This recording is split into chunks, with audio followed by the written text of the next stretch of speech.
Welcome, dog moms and dads, to our show where we discuss the everyday joys and challenges of pet parenting. I'm your host, Jen. And I'm Ashley. And this is the Dog Mom Podcast presented by ZippyPaws.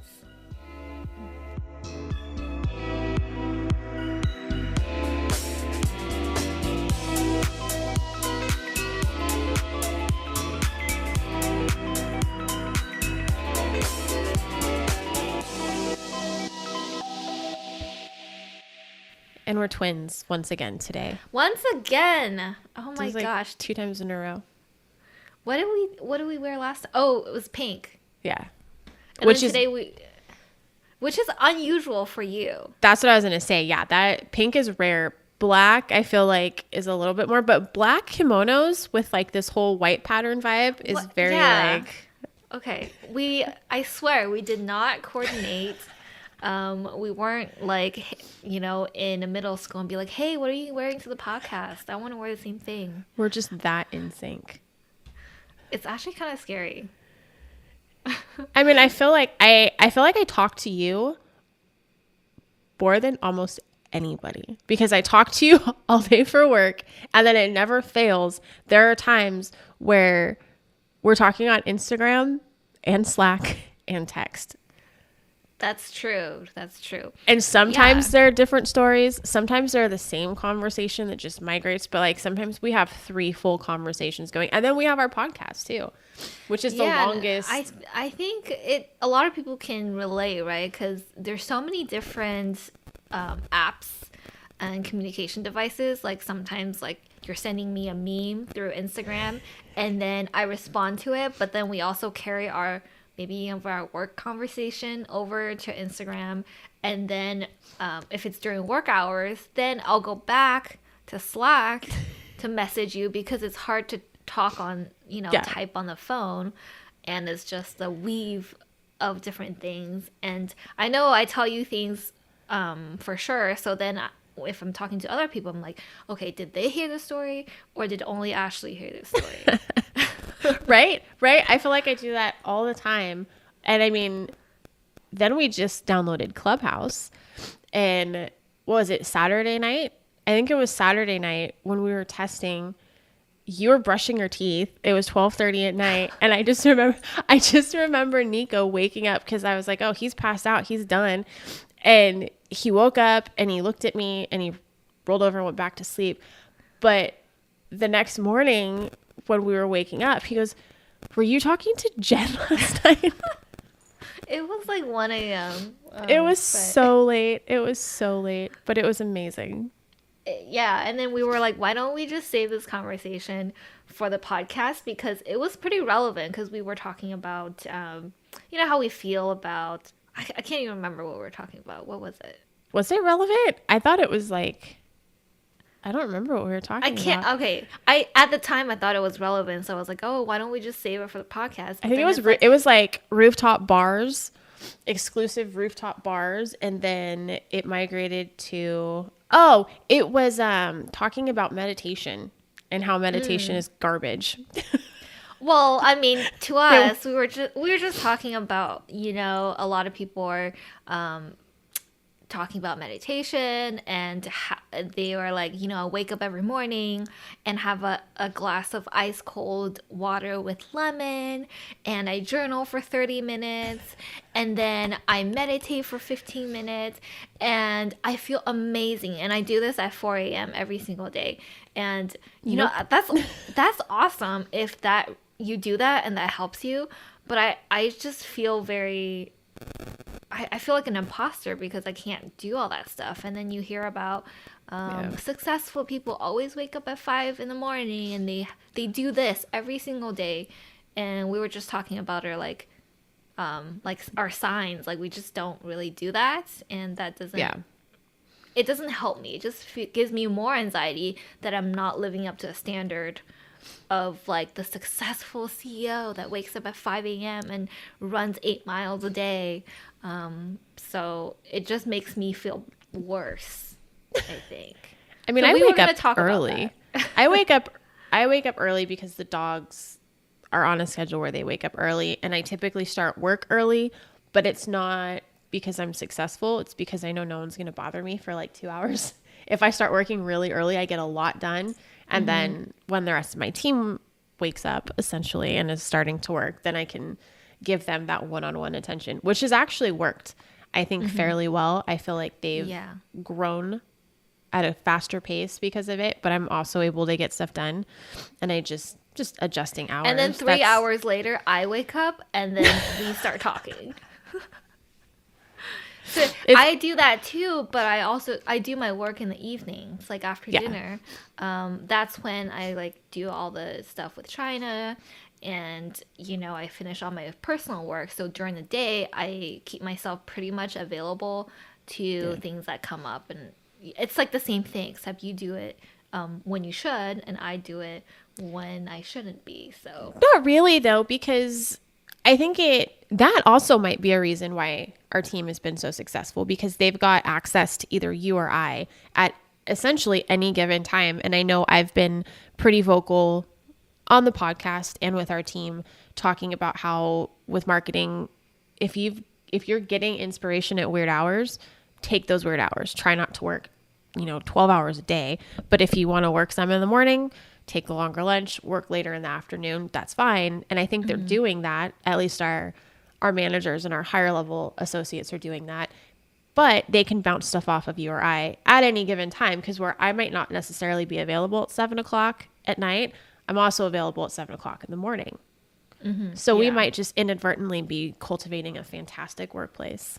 Look at us, I mean, just killing it.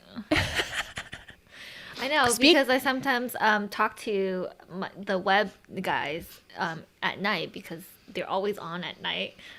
So then if I have an idea, I'll just like give it to them straight away. And if inspiration strikes at 10 o'clock at night, they can just, get that done. Right. And if they not, then they can wait till the morning. So killing the game. Speaking of killing the game, we have an amazing guest today. Another amazing guest. We're like going down the list of awesome guest podcasters. We've been following each other for a while, and she's been very supportive of ZippyPaws and Dog Mom podcast. And we haven't talked to her. Well, I haven't talked to her. You have, through the Pet Summit that you participated in last year, I think, right? Yeah, we did a pre-recorded panel for that, or a pre-recorded class on podcasting, and then I sat on an influencer in the pet sphere panel, what not to do as a dog influencer, which is, I believe, still available. Oh, yes. You've seen a lot of the no-nos. I see some of it. So I see the worst of the worst, because people like to share it. So we may or may not be talking about you behind the scenes. No, I'm just kidding. I'm just kidding. It's only the really, really, really cringy ones. And I feel like the people that are cringy are probably not listening to this. That's true. So let's get started. All right. So today we have another really exciting guest. Let's welcome Megan Rose. So she's the author behind Rescuing Rumba and is the mom to 3 gorgeous pups now. And you basically lived out pretty much all of our fantasies. At least I know mine and Jen's. You went on vacation and came back with a dog. So we have a lot to discuss, but welcome. Thank you so much for being here. Thank y'all so much for having me. Super excited. Okay, I need to know the whole story behind going on vacation and coming home with a dog, because I feel like that every time I go somewhere, especially in like, go to Mexico, or last time we went to Cuba, and there was like the cutest pup we nicknamed Bongo, and we saw him like the whole week that we were there. So I really wanted to bring him home. So I just wanted to hear about your story. Yeah. So me and my boyfriend, we've been to the Dominican a lot. We usually go like during March when it's 0 degrees in New York City. And every time we go, like I find a dog, I obsess over the dog, I like annoy him about the dog. It's like a whole situation. And then you go home. Yeah. And then I go home. And so that's usually how it's always been. But so almost 4 years ago now, we go to the Dominican, we get there, get to our resort, and we like put our stuff in our room, and then we like go on a walk on the beach, and then I see this dog like in the distance, and I'm like, oh, there's a dog. So I like, she's like dead asleep in the sand. I like run over to her. She like pops up, like jumps on me, starts licking my face, and it was like love at first sight. And then our vacation 5 minutes in turned into, we're taking this dog home. And I don't know what it was, like what about her made me be like, yeah, I'm not leaving her, but something was. And then You just know. yeah, I guess I just knew that like there was also so do you know those guys in the Caribbean, like, that sell like Mama Juana on the beach and like the beat up bracelets and the magnets, like those guys. So I was playing with Rumba in the sand, and one of the guys came up to me. He was like, oh, that's Rumba. And we're like, wait, do you know this dog? Is she your dog? Does she have a home? He was like, no, she lives on the beach. The hotels like try to kill her all the time. Yeah, they're like, the hotel you're staying at actually poisoned her like a month ago. No. Yeah. And we were like, what the, like, are you joking me? So because in the Dominican, they see dogs like how we kind of see them here, how we see like rats in the city. So like the resorts and things like that, they don't really care. They're nuisances. They're on the beach. They don't want them around the guest. So they put pesticides and stuff in meat and feed them to the dogs and just try to kill them off. So Rumba had been poisoned like the week before we got there. And so the guys like knew her, and they like were like, we give her fresh water here and there. Like, she's a sweet dog. Like, they were nice. They're like, but she's nobody's dog, and she's probably going to die soon because they're going to kill her. And we were like, well, shit, here we go. So we spent the rest of our vacation trying to find vets, rescues, like anyone that would help us. Everyone we called, one, they didn't care because it's just like an everyday thing there. Two, they like, there were some rescues like, oh, we're full. Some were like, oh, we're too far away. And they're like, you can't really do anything. So then I started calling vets. I'm like, hey, can you post, it's like trying to like work the system. I'm like, can you post date some papers for me so I can fly home with her, like some vaccination papers? And they're like, no, we're not going to do that. I'm like, please, I'll pay you. So then, I mean, this was like 3 days. We've just like trying. And then on like the fourth night, we were going to give her food and water. I mean, we did nothing on this vacation, but sit on the beach with this dog and call people. So the fourth night we go, and Rumba, there was a puppy with her. And we were like, oh crap, now we have to get two back. And he was like, he's huge now. He was like a little German Shepherd looking puppy. And we're like, well, he's going to be huge, and they're definitely going to kill him. Yeah. So then there was two. And we found this Yelp review from like 2007 or something, that talked about a rescue, and then it linked to a Facebook page, and then that linked to another Facebook page. And so I like messaged this woman from this rescue called Red Collars. And I was like, hey, I found these two dogs. This is their photos. Like, we leave tomorrow at 6. Like, is there any way you can help me? Like, I have to take them with me. Is there anything you can do? And then she calls me the next morning, and she was like, hey, I know that dog, Rumba. I spayed her last year because they do the spay and neuter clinics for all the stray dogs. She's like, I know that dog. She's like, I'll meet you on the beach. We're like, oh my God, okay. What? So we like pack up all our stuff. We like meet her on the beach. And funny enough, as soon as these guys saw, again, her name is Janella, they knew who she was because she takes care of the dogs out there, or she tries to. And so they knew who she was, and they were like, oh no, this is our dog. And then they tried to like claim Rumba and Poppy. And we were like, what? I was like, yesterday you were telling me that it was not your dog, and that you wanted like, and they tried to kill it. Like I was like getting heated. I was like, oh no. And then because he was like, you're gonna have to pay us for her. Oh, I'm so sure. Yeah. So it was like this thing, like, you pay us for the dogs so you don't get them. And then Yanela, she was like, we're not paying you for the dogs. She was like, you can't pay them because then they're going to do this to everyone.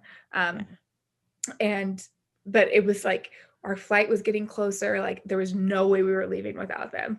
So we ended up paying them. Wow. And, you know, like, those aren't their dogs. And I'm like, I know, but like, there's a lot of them and not a lot of us.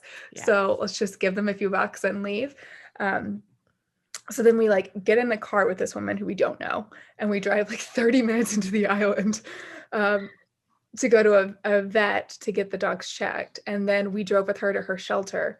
And so she had to keep them for 3 weeks because they had to be quarantined. They had to go to the shots, the paperworks. So she kept them for 3 weeks. We left. And then she 3 weeks later, we went and picked up Poppy and Rumba. And then we also picked up, I'm on the board of an organization called Global Strays, and we like help rescues in developing countries. And so I picked up 4 more dogs for them. Oh my God, I love it. You should have seen this car ride. It was like, and yeah. And then so Poppy got adopted like 2 days in by one of my friends. And we were like trying to find a adopter for Rumba. Because of course, I told my boyfriend, I'm like, no, we'll find her a home. We won't keep her. We can't have 3 dogs in the city. I get it. And I'm like playing that card. And like the whole time, I'm like, I'm keeping this dog. I like made like a 6-page, application. Like I made up all this stuff, like this insane application for people to fill out. And every time someone filled it out, I'm like, they spelled this word wrong. Not going to happen. Right. And then I stuck them on Instagram. I'm like, I don't like their aesthetic. No. I'm like, they live too far. I'm like finding the dumbest reasons. And so here she is. That's hilarious. I love it. It's a great story. I love it. I mean, I feel like it's so inspiring, but I love that you did end up doing it the right way, right? Like you did have to wait. I feel like you guys I would be so paranoid leaving the dog because I feel like, I have to watch her for 3 weeks and you're like, okay, yeah, but I just had to pay somebody for her and she wasn't even there. So, I mean, there had to have been so many emotions running through your head. Yeah, we were freaking out. And it was Yanela, the woman who runs this Rescue Red Collars, is like an angel. We got to the shelter and there was like a dog that she found that had been dipped in acid by somebody. Oh. There was a dog where they broke its back, so it like had to walk on its front feet. Like a dog who they like chopped off most of his nose. I mean, like despicable things. And yeah. she was, when we were at the beach, we were like, why didn't you take her when you were spaying? And she was like, I can't take every dog. Like I can only take the worst cases because there's so many dogs. And so all I can do is spay and neuter and hope that, that helps the problem. But she's like, I can only take the worst of the worst. So I think we felt really comfortable leaving her with them. And then, it was like, she's such a wonderful person. I felt good about it. But of course, like the whole 3 weeks leading up to them coming, it's like a hot mess. Yeah. How did your other 2 pups react to, I mean, I feel like if you're working with a global stray organization though, are your pups used to fosters coming in and out, or was that something they were just not prepared for? No. They Pharrell was not happy about it. We like bring in, and at the time our apartment, we lived in the Upper East Side and it wasn't huge and we already had 2 border collies. And so like I pull up with 2 more dogs and Pharrell like showed his teeth for a good 20 minutes and like didn't want anyone to come near us. So Rosie was totally fine. She was like playing with the puppies and having fun, but Pharrell was not having it. He ignored Rumba, I would say, for 3 months straight. Ignored her. Like she didn't exist. And now they're like best of friends. They sleep together. They're in love. But for about 3 months, he acted like she was not in the house. How was she? How did she do with the other dogs? Amazing. It was so bizarre. It was like she never had an accident in the house. She watched them. I mean, she sat in our living room for like an hour when we first got there and just like sat and like looked around, and she like saw them go. We had a little backyard, so she saw them go in and out and like go to the bathroom and all these things. And she all of a sudden just went outside and went to the bathroom and then never had an accident. It was just like she was like following their lead, which is super cute. She was a little food aggressive in the beginning, which is normal. Yeah, understandable. Yeah, but that didn't last long. But yeah, she adjusted very quickly. She made herself right at home. I love it. And then you, in turn, are turning her story into a children's book, right? Yes. So I have to know more about this. I'm in the process of turning my journal entries from when my first dog Stella went through chemo into a book. It's obviously not a children's book, probably a much more somber tone, hopefully uplifting at the end of it. But I'm so interested because you're kind of doing the same thing, right? You're turning an experience with one of your pups into a book, but it's a children's book, which is so exciting because I think you have another avenue to teach compassion to the younger generation, which is so, so important. Yeah, that's like one of the things we do at Global Strays. Like one of our big like programs is education in these communities. So we go in and we teach like the younger generations, like how to treat your pets, how to treat stray animals, how to treat farm animals, and like try to teach them, which then incite they teach their parents, and then maybe it just goes up and down from there. So it just kind of made sense to do it, and it's going to be bilingual, which we really wanted it to be bilingual, just because I mean it's like a Dominican story, and we just like want the kids there because animal cruelty is so bad there. We just want everyone to be able to read it and reach it. Yeah, I think that's like super important to like teach kids how to act, because I remember I was traveling. I can't remember in what country, but we were at like a very small zoo, and these kids were just throwing like snowballs at the animals and the animals were just like taking it. They weren't reacting anyway. So it felt like, this is normal for them, right? And then, so I just said to the kid, he was like maybe like 8 or 9, and I was like, hey, how would you like it if someone threw snowballs at you all day? And then he was like, oh, and then he like put down his snowball. It was just like that simple. That's it. He's like, because it's learned. I wouldn't like it. And then he just like put it down, and then like did not throw any more snowballs. And it's just like a lot of kids like don't really get that, right? They do things to like spark a reaction or something, and they see other people doing it. See their parents do it. Yeah. Or if they do it and nobody says anything, they're like, oh, that's fine, and then Totally. so I think that's great. What you're doing is teaching them like this is how you should treat animals.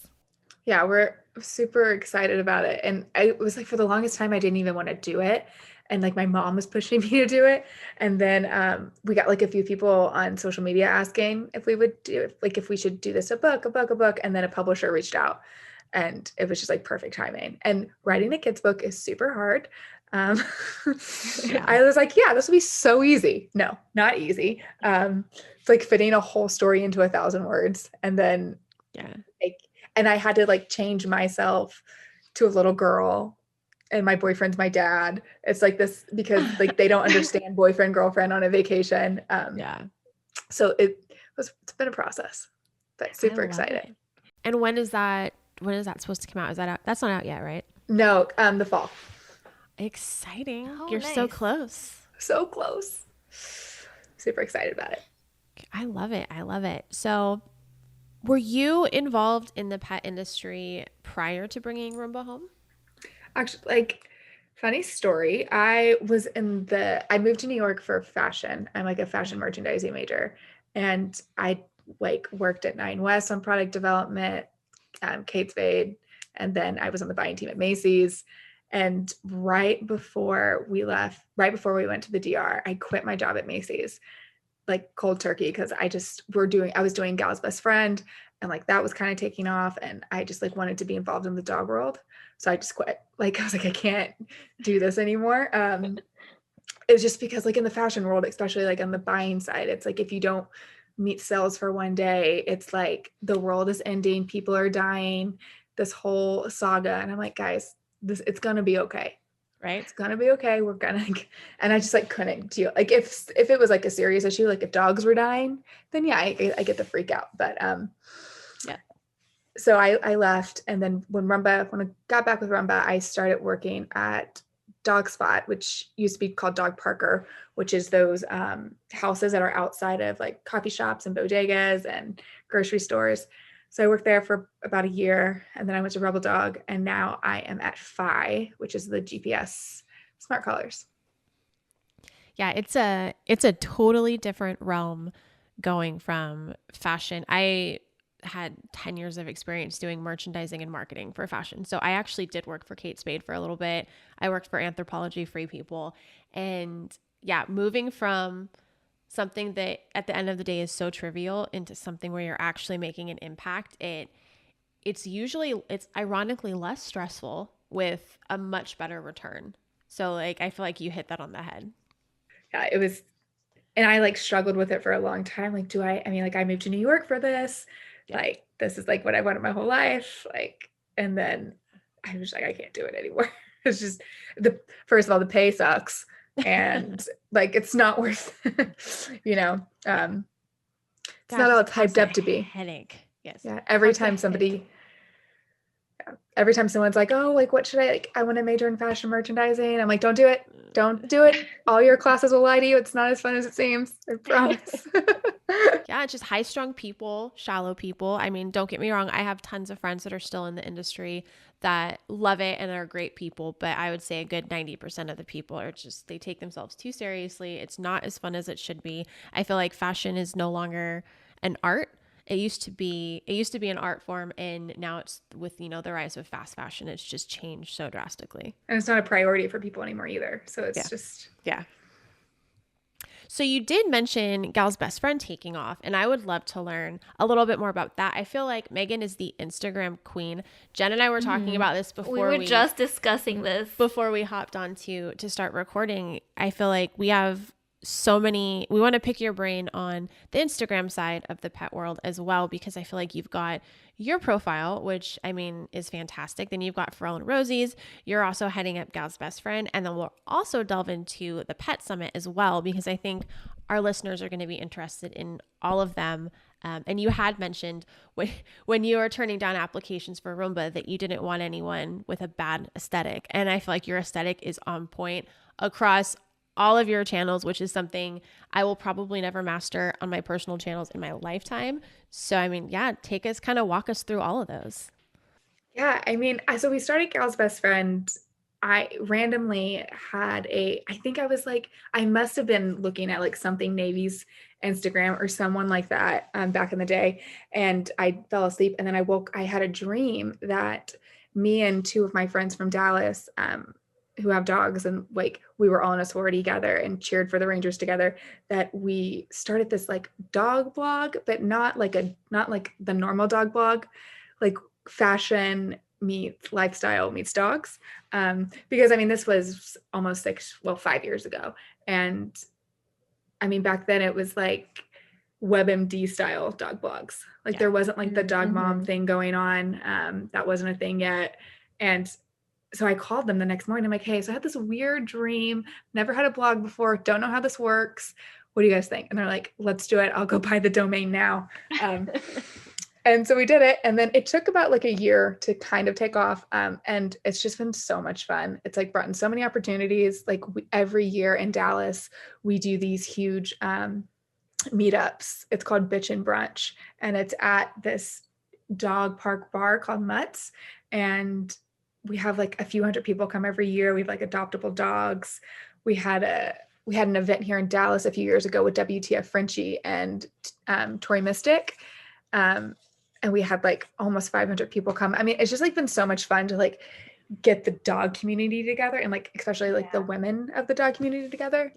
And I think it's something that we've all kind of been our whole lives, but like it was never a thing. And then so with like social media taking off, it's like created this like amazing community for everyone. I love it. That's awesome. I want to come after COVID's over. I'm like, I've never been to Texas. I was just going to say, I feel like we need to broadcast at one of your events. I know. What we wanted to do, I mean, like as soon as COVID's over, we're planning on doing another Bitch and Brunch in Dallas. And then like we want to do something in New York here, just because it's just, I mean, maybe we'll come to California. Yeah, that would be fun. I would so turn much. that down. It's so much fun. But yeah, so that's Gal's Best Friend. And then the dog's Instagram just kind of took off at some point. And then Rumba has been on the dodo a few times. So once you're on one time on the dodo, you get a good boost. So very thankful for the dodo. And then the Pet Summit kind of started with, I don't know if y'all know what blog pause used to be. It was this conference. They had it for 10 years straight with, Yes, I do. you know, I do remember that. Yes. yeah. So they had it in like different cities around the nation, and it was like a conference for pet bloggers. So we went like 3 times, and I mean, it was great for what it was, but it was more geared towards like the generation above us. And so it was just like kind of hard to relate at some points. And, like the whole social media thing was taking off. They were more focusing on the blogging and like the SEO and all of that stuff, which is like, you obviously need to know that stuff, but they stopped doing it last year. And so we were thinking like, why don't we do blog pause, but for pet influencers more than bloggers? So, I mean, you guys did a class at it, which was amazing. And so it's just like everything under the sun. So like we have classes for rescues, we have classes for bloggers, like shot photography, podcast influencers, working with influencers. We did you were on that panel as well. The panel we did for what not to do when working with a brand. That sounds like me. How the list goes on. That was one of the main reasons I wanted to do the Pet Summit too, because I do the influencers and social for Fi, and I did it for Dog Parker and Rebel Dog too. And it's just like some of the things that you get sometimes you're like, what? Like you're a grown adult. Like, what are you talking about? You're not a dog. Stop talking as your dog. Your dog does not have thumbs. And so it was just like, I know these people have good intentions. I just don't think they know what they're doing kind of situation. Yeah. So it's mainly just like a educational thing. And then like we have the rescue component where like a portion of everything goes to our 4 rescues. And then those rescues switch out every 6 months. So we can keep them new. And we're super excited for this year, hoping in 2022, we can do a live event in Austin. Ooh. We want it to be like, this curated, like everywhere you turn, there's a place to take a photo. There's like a whole situation. It's like South by Southwest for dogs. Exactly. I'm like, that sounds like a collab opportunity. If I ever heard one. Right? We're super, super excited. But I think this year online again. I know a dog toy company that would probably want in on that. So funny you mentioned that. I just ordered so many ZippyPaws toys on, I don't know where I ordered them from. Amazon, maybe? I don't know. I mean, I ordered so many like 2 days ago, and I'm just like patiently waiting for them to get to me. So are we. We love the content. Like every time you get toys or we send you toys, like the pictures we get are just like, yes, these are so perfect. I mean, y'all's toys are one, like the Instagram dogs major, like perfect prop. Mm-hmm. Yeah, that's part of like how we design too. We design for a lot of big box stores, and we design also for our generation of pet parents, where we want things to look aesthetic and we want it to like fit our homes. And if you have like a holiday coming up, you want to have props, toys that also like are props, so they can, they're just not necessarily just an accessory, like you can play with them. So I mean, that's how we go about designing these toys. The burrow hose are our favorites. Awesome. We love this. I love it. So I have an unrelated question, but you live in an apartment, obviously. You live in the city. How do you handle 3 dogs in an apartment? Because when we got Bjorn, we were on the 3rd floor apartment of our complex and learned really quickly that was just not going to be an effective lifestyle for us. Just it's chaos. How do you do it with 3? Yeah, well, first of all, I think everyone walking down the street thinks I'm a dog walker. Like I legit look like one. So I've now learned that they all have to have like matching leashes on, so they look like they belong together, or like matching bandanas. So people are like, "Oh, you're just crazy, not a dog walker." But I think, I mean, when I first got Pharrell, I lived in a 4-story walk up, in the Upper East Side, and I mean, he was a puppy, so I got peed on a lot trying to potty train him. And then after that, I moved to like the super tiny apartment in Chelsea. I mean, it was, I don't know, it was a 3-bedroom apartment and probably 600 square feet, maybe. It was rough. But then after that, we moved to apartment on the Upper East Side that had like a small backyard. So we were on the first floor. It had a very small backyard. And then that's when we got Rosie and then Rumba. And then we got super, super lucky and we moved to Brooklyn and we have a huge backyard here. Oh, Yeah, I don't know how we got so lucky. Craigslist, guys, the best. And so it makes it easy in the sense that they have a place to, I don't have to walk them all the time. You know, our backyard's pretty big. And so it helps. And then when we do go walking, I mean, I've like got it down to a science now, like Pharrell's on this side, the girls are on this side. I have like the twist down. I have the poop picking up in. It took a while, but I've mastered the art of having 3 dogs. But I love it. I mean, obviously it would be great to live somewhere with like a grass backyard. Our backyard's concrete, and have all these things, but we make it work. I feel like the leash maneuvering is probably the toughest thing for me. Just, I mean, we only have 2, but going from 1 to 2 was a lot harder just as a single dog walker. Like usually my husband and I take them out together, so it's not that big of a deal. But when it's to 2, it's like, okay, because Bjorn is great on a leash, and then Tova's still learning because she's new to everything. But like they're crisscrossing, and then they always want to bolt when I'm trying to pick up poop, and it's just the biggest headache. So I feel like kudos to you for being able to do it with 3, because that's just mind-boggling to me. Yeah, I see your photos sometimes and you have them like they're all like beautiful and they're like posing and I'm like, wow, how do you even do that? I'm like picking up poop and then I'm like, oh, I'm trying not to hit myself with like the poop bag, you know, just Poop has definitely gotten places it shouldn't have gotten. Like I've definitely Yes. like been that like scraping runny poop off the sidewalk while like 1,000 people are walking by me. Pharrell has like this habit of only when we're like in the city and like Union Square area, like super busy areas, he has this habit of like when we're crossing the street in the middle of the crosswalk, dropping a deuce. Oh Like no. in the middle, cars coming every single way. And I'm just like, sorry, like give us a second. But I've learned that Rumpa's like obviously she's super beachy, slow dog vibes. And she likes to walk behind me for some reason. So I've gotten one of those leashes that clips on my waist. And so she's on my waist and walks behind me. And then I have a border collie in each hand because they're like pulling me the whole way. So it's kind of like this like awkward situation. We take up the whole sidewalk. My neighbors probably hate me. Tova does that too, and she's a rescue. I wonder if it's because they want to make sure that somebody's in sight at all times. So I think that has a lot to do with it. Because if one of us is behind her, she's constantly looking to the back. Like, okay, I need to make sure I know where both of you are at all times. So that's crazy that Rumba's that way as well. Yeah.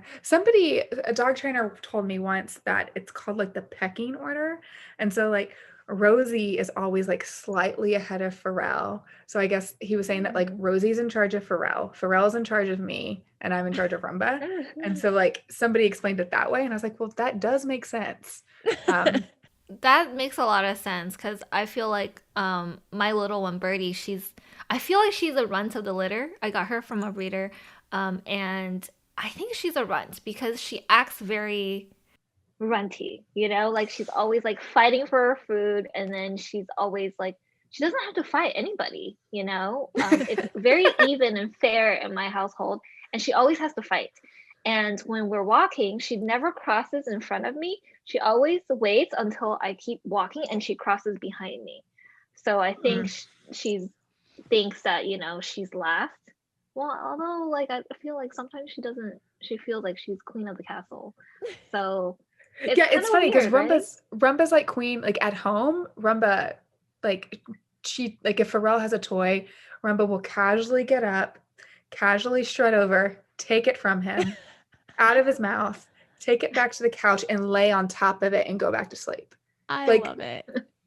And he just like takes if I'm it. not playing, you're not playing. Yeah, she was like, and then he'll like walk over, get another toy, and it's like she's annoyed because she has to get up, and so she like gets up again, walks over there, and I'm like, you don't have to take his toys.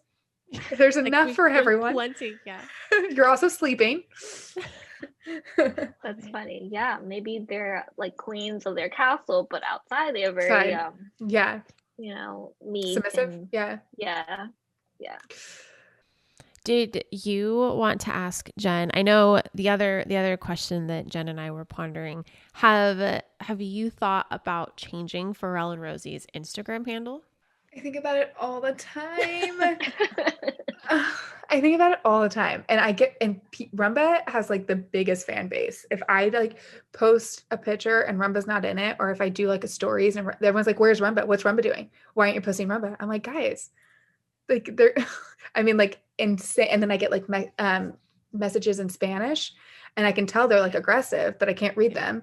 And I'm like, I'll post Rumba right now for you. I mean, she's like the star of the account. But like my debate is, and this is silly, but on all the Dodo videos, it says that Pharrell and Rosie.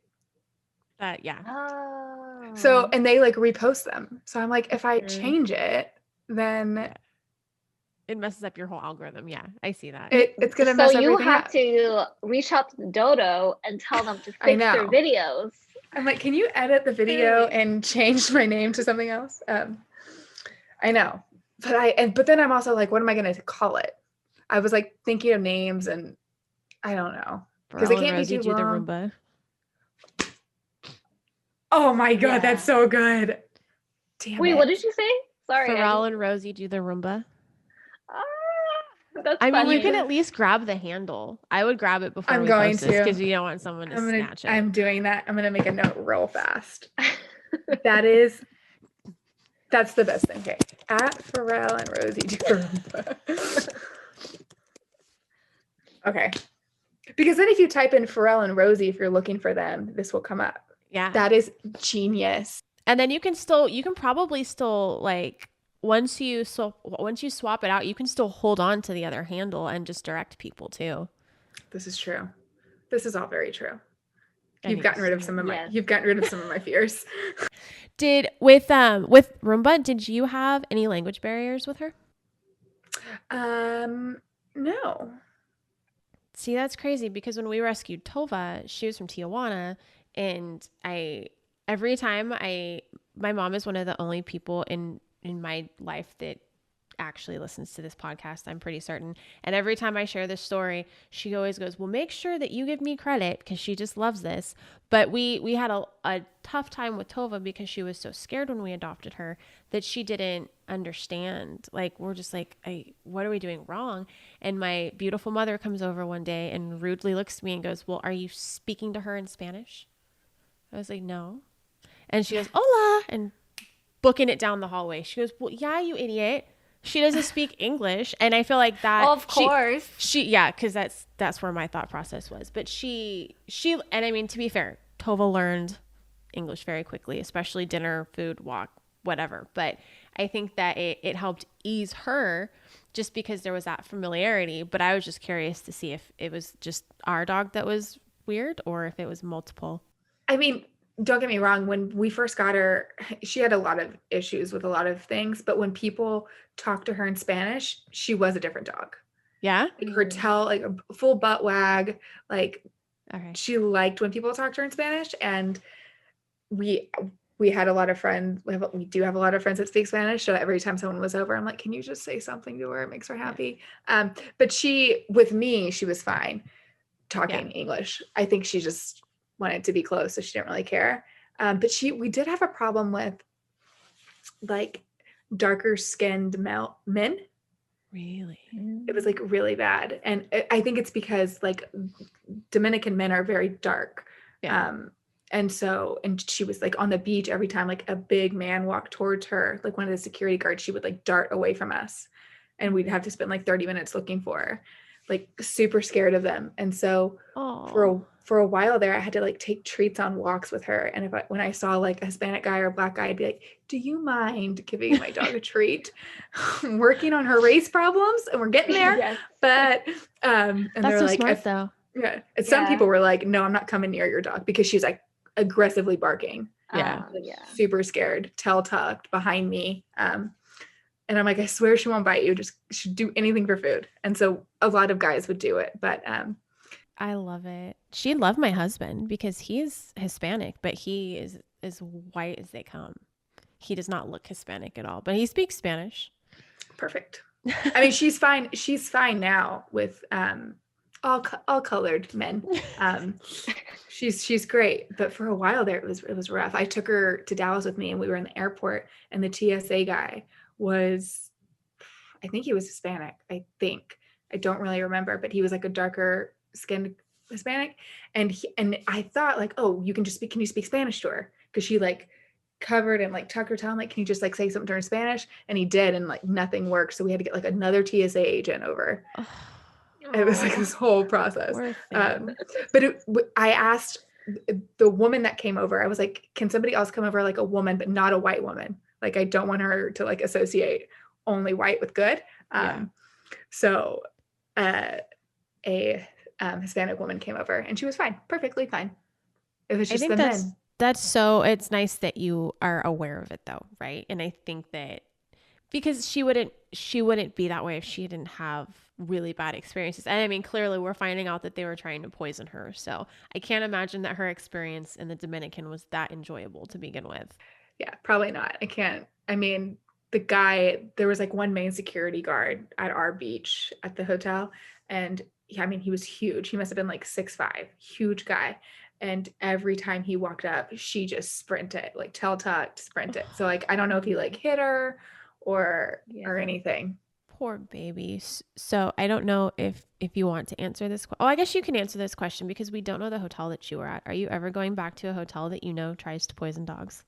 So we're actually working on a program with Global Strays where we want to make, because it's just all about education. Like, I don't think these people are horrible people. I just think that they've been taught that dogs are nuisances and that dogs cause problems and to get rid of them. So like, we're working on this program to get with like resorts and like the Dominican, Colombia, Nicaragua, all of these countries that we're in, where in every hotel room we put like a postcard, and it's like, if you find a stray dog, do this, this, this, do not do this, this, this.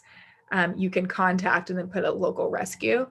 So like, we're working on that because the big thing is just trying to educate these people that these dogs are humans too. Right. And I think for the hotel staff too, like they have no one to call, and their guests probably complain that there's a lot of stray dogs. We don't want them here. We don't know what kind of diseases they have. And then so what does the staff do? Like they try to get rid of them, right? But if they had a place to call, then they can go through the proper channels of getting these dogs relocated, which is better for them and their, business too. And like PR, like honestly, because I'm like on a podcast talking about how crappy this hotel is. And I think that, I mean, when we found Rumba, the first thing we did is we went to the concierge. And we're like, hey, I didn't know that they were doing these things. So I was like, hey, we found this dog. And they're like, oh, it will go away. Just leave it. Just ignore it. Don't feed it. Don't give it water. Just ignore it. It will go away. And we were like, not going to happen. You understand where we're coming from. So I think one of our main things for probably next year, when travel picks back up, is to get these cards in all of these hotels to just educate people. I love it. And also awesome. like, that would have been so much easier for us if there would have been a card. Yeah. With like the right channel. So we weren't like wasting 5-day vacation doing nothing. So your boyfriend's like, let's have a relaxing vacation. You're like, no, my whole vacation is gonna be about this dog. I'm like walking around with like a mimosa, like on my phone, crying, taking pictures, like all kinds of things. And he's like, what are you doing? But so worth it in the end. Yeah, totally worth it. Well, let us know if there's anything that we can do. I mean, either from Dog Mom Podcast or ZippyPaws to help with this. I mean, if it's helping design a postcard, if you guys need some type of, prize pack incentivizer to make people do the right thing, because that often happens, I find. Let us know. We're always down to help in any way that we can. I love that. I'll let you know when we get closer and figure out what we're doing. Or if you need someone to go down to hotels and yell at people, I can do that too. I mean, yes. Ashley's the best at that. So. Well, so when all of this picks up again, like we go down and we do spay and neuter clinics for strays. So I mean, if you guys ever want to come, it's a great experience. I would love that. Yeah.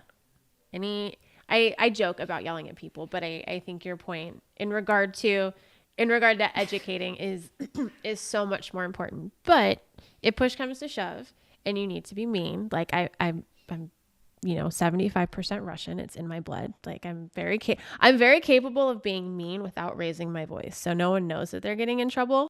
Perfect kind of mean. I mean, that's probably debatable, but because it's like probably the most effective kind of mean. Maybe I put it that way. Yeah.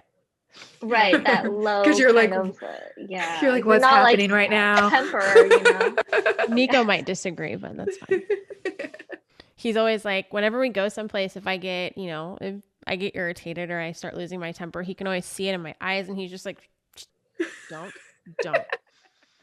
He's like, because I know, he's like, you're going to be, nothing's going to happen. You're not going to raise your voice. He's like, and then there's going to be like a fist coming out your face. And I can't have that in my life right now. So just behave. But yeah, I'm your girl. If you ever need the hammer being brought down. All right. Once travel picks back up, I'll put you up. You're coming. I love it. Well, with our arms. So. Well, you can check Megan out on her plethora of Instagram channels. So NYC Dog Mom, Pharrell and Rosie, and then also Gal's Best Friend. So gals.best.friend. Jen caught that earlier. Check her out. Live over her aesthetic. Hopefully checking out Pharrell and Rosie do the Rumba in the near future. I will be the first follower for and that the Pet Summit. And the Pet Summit, yes. So it's so exhausting to hear you say all those names. Oh my God. I feel like it would be exhausting if they weren't all successful, right? Like I think my dog's Instagram has 275 followers because I run ZippyPaws Instagram and I barely have the mental capacity to run my own, and Bjorn just gets thrown to the side. And then like I never added Tova. I think I've acknowledged her maybe once on there. And like they've taken over my personal Instagram, and I feel like you do a really good job of having original content on all of your channels. With me, I get one good picture and I'm like, oh, I'm going to share it on my channel. Yes, and then I was like, well, shoot, I should have waited to put it on the dog's Instagram channel, but nobody goes onto that page. But then you're like, everybody already saw it on your personal. Then if I post it on my dog's, people are going to see it again. And that drives me crazy. Like, unless you're doing some type of paid promotion where it's like, I'm sharing something from ZippyPaws and then Bjorn is sharing something from ZippyPaws. If you post something on your personal profile, you don't need to post it on your dog's profile, because chances are if I'm following your dog, I'm following you. Yep, 100%. These are such first world problems that are like huge problems. They are just such huge problems. And then I have way too many accounts, and I don't even like social media. So I'm just struggling to keep up with like one of them, I feel the same. It's a necessary evil. HBO just did a documentary on this. Fake Famous, the rise of the influencer, and how, oh my gosh, I need to watch that. It's so good. But how we're just, we're fed this, and we have this inane urge as a society right now to kind of broadcast everything. And I think that that's where channels get oversaturated and they become very inauthentic. But I think that's where you've done such a good job of not becoming that, right? Like Yeah, I follow all of your channels. I get very excited at all of them. And I feel like I gain something from them too. It's not just, buy this or, oh, look at my filtered photo or, any of the numerous things that I see. Don't get me wrong. Love a good Lightroom filter. I haven't gotten into like Lightroom filters too much. I should. I have a bunch. I can send you some. Oh, well, there you go. Although I feel like you're so light and airy. Everything you do is so bright and crisp and clean. And then I'm in my goth cage over here. There's filters for that. Yeah, just use a goth filter, so until you find that one. But then it's too dark. I have to find my balance. There's a good mix. You have to find your middle ground, I guess. I don't know. I haven't found that yet, so I'll keep you posted. Well, ZippyPaws Instagram is stunning. We get really lucky. We have a lot of really great user-generated content that is submitted. We're very, very, very picky with what does get posted. Our creative manager has done a really good job of getting us illustrations that really kind of fall in line. And then our marketing coordinator, Savannah, has essentially all but taken the channels over, and she's done a fantastic job. And I do not say that lightly, because I'm very, like, I was running them for the longest time, and Jen and I both are just very, very picky on what goes out. Same. That's that way with Fi. We have so many photos coming in every day from customers, and I'm so picky about what I post. You have to be, though. Yeah. And it's like, I feel bad because somebody will send me the same photo like 7 times. I'm like, it's great, but I'm not posting it. Yeah. Put it on stories. I think we talked about that on the Pet Summit too, where people are submitting content. It's like, your dog is really cute, but it looks like you took this with a Nokia flip phone, and there's dirty laundry in the back, and there's not much I can do with that, because that's the face of our brand. I mean, we're less picky on IG stories, though. I feel like we've become a lot less picky, and it's fun because people do want to see that organic side. Everything is just a balance. Yeah. Totally. Yeah, I feel like 100%. It's Pet Summit round 2. I need to contain myself before I get too excited with things I don't like on Instagram. Oh my gosh, I get so heated. Mm-hmm. I have like an ongoing list for the next summit of things that need to be talked about. Oh, well, yes. Let us know. There are people who chastise or berate us over DMs because we didn't post their photo or something. Yeah. I don't know why that's like. That's a good way to never get featured. Yeah. Great way. It's a great way to get blocked. Which isn't good for you. It's not, I don't know what goes through people's minds, but yeah, like to Jen's point, like they berate, they get very upset and go, what do you expect to accomplish doing this? Do you think I'm going to say, oh, you know what? I've seen the error of my ways and not wanting to post your crappy photo. I'm definitely going to post something now. Yeah. I just don't get it. Yeah. And I would appreciate someone reaching out and be like, what can I do? Or how can I change my photos? Or, you just can look at our feed and see what type of photos we do post. Yeah. And then, try to use a little bit of that. And in your own photography, obviously don't necessarily copy it, because we want people to showcase their own personality. But then just get an idea of what we like to post, and then, go in that direction. Yeah. Instead of like asking us, hey, post this. And then you send like 30 photos. Yeah. Like, you post it and I like it. How about that? Well, and also understand too that just simply being featured on a page is not going to do anything. I think that Savannah has tagged Bjorn in so many pictures, and if you don't do the work, cough me, being posted on ZippyPaws is not going to build your brand. It's not going to, well, Bjorn's not a brand. It's not going to build your specific page if you're not doing the work. So I can post your crappy photo, and then you're just going to have 160,000 people saying that you took a crappy photo. It's not really going to amount to much. And I can promise you they're not going to click on your profile to see what other crappy photos you took. Yes. Yes. Oh gosh. Well, thank you. Stop while we're ahead. Right. Well, thank you so much again, though. We really Thanks for having appreciate it, and looking forward to our next partnership, whatever that may be. I feel like there's a lot. And your book. I'm excited for that. I'll make sure you guys get a copy. Hopefully a signed one. Yeah, I'll have Rumba sign it. But all the dogs. Yes. Paw prints. That's a good idea. I should get like a stamp paw print of Rumba. Yes. A good idea. Cute. I'm getting so many good ideas today from you guys. Wow. All right. Well, if you want to boop that follow button, you can find us on Instagram, Facebook, and YouTube at Dog Mom Podcast, and our website, www.zippypaws.com/Dog Mom Podcast. Thank you so much. Bye, guys. Bye.